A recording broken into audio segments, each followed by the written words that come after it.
வணக்கம். ஓஷோ உலகம்.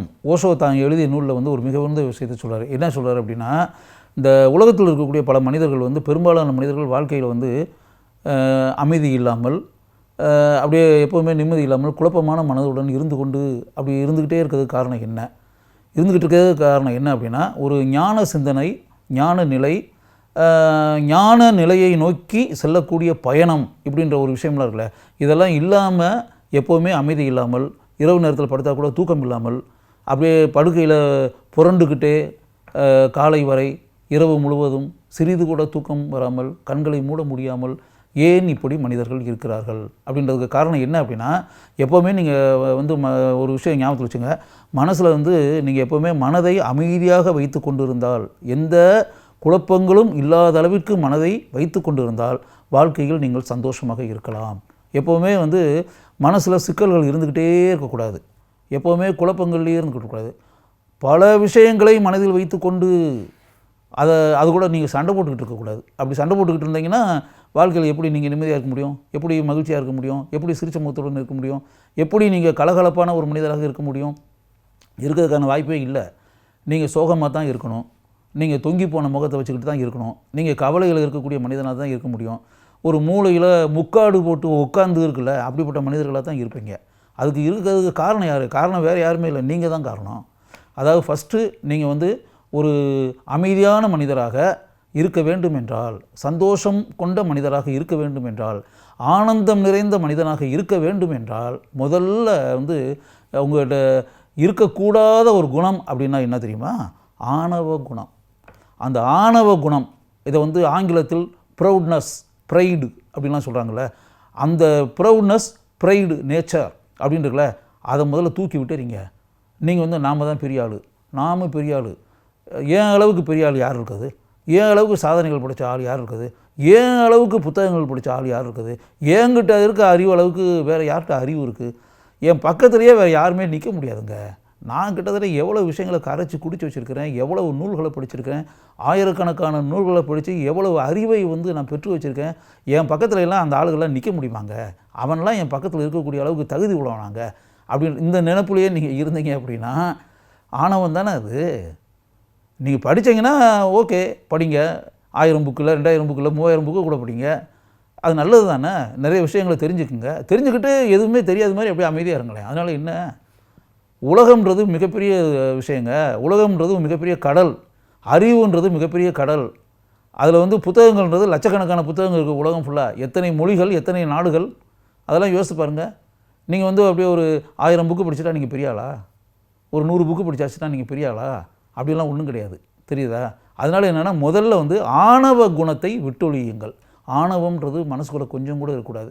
யாரையும் விட நீங்கள் உயர்ந்தவர் அப்படின்ற மாதிரி மனசுக்குள்ளே நினைக்காதீங்க. மற்றவங்க எல்லாரையும் விட நம்ம வந்து ஏதோ ஒரு உயர்ந்த சிம்மாசனத்தில் உட்காந்துருக்கோம் அப்படின்ற மாதிரி நினைங்க. உங்களுக்கு ஈக்குவலாக மற்றவங்க யாருமே இல்லை அப்படின்ற மாதிரிலாம் மனசுக்குள்ளே நினைக்காதீங்க. இந்த உலகத்தில் எல்லாருக்குமே டேலண்ட் இருக்குது, எல்லாருக்குமே அறிவு இருக்குது, எல்லாருக்குமே பொட்டன்ஷியல் இருக்குது, எல்லாருக்குமே நாலேஜ் இருக்குது. அதுதான் உண்மை. உங்களை மட்டுமே வந்து அறிவாளின்னு நினைக்காதீங்க, உங்களை மட்டுமே மேதைன்னு நினைக்காதீங்க.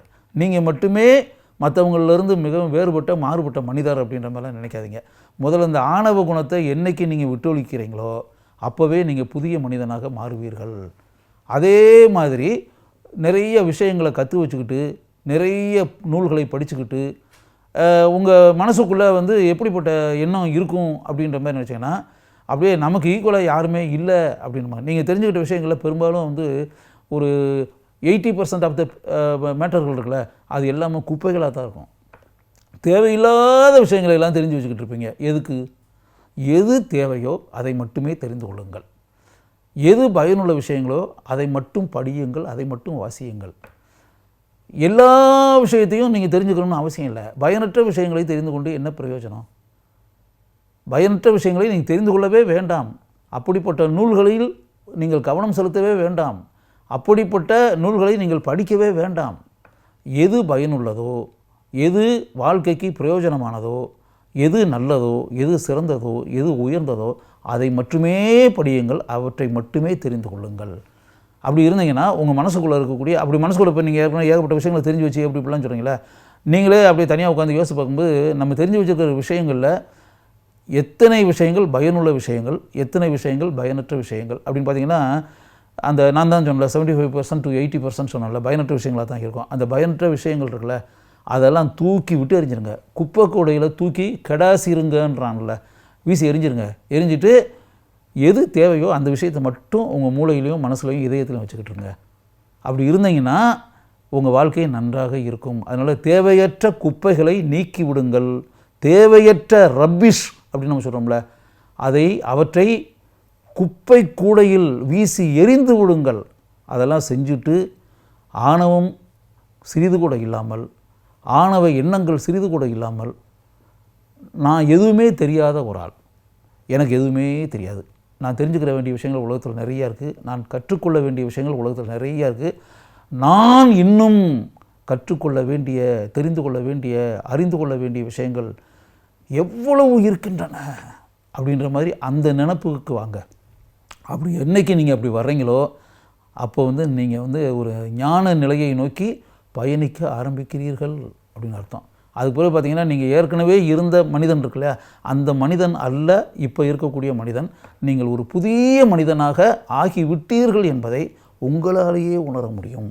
அத்தகைய புதிய மனிதர்களாக நீங்கள் அனைவரும் ஆக வேண்டும் என்று ஓஷோ ஆசைப்படுவதைப் போலவே நானும் ஆசைப்படுகிறேன்.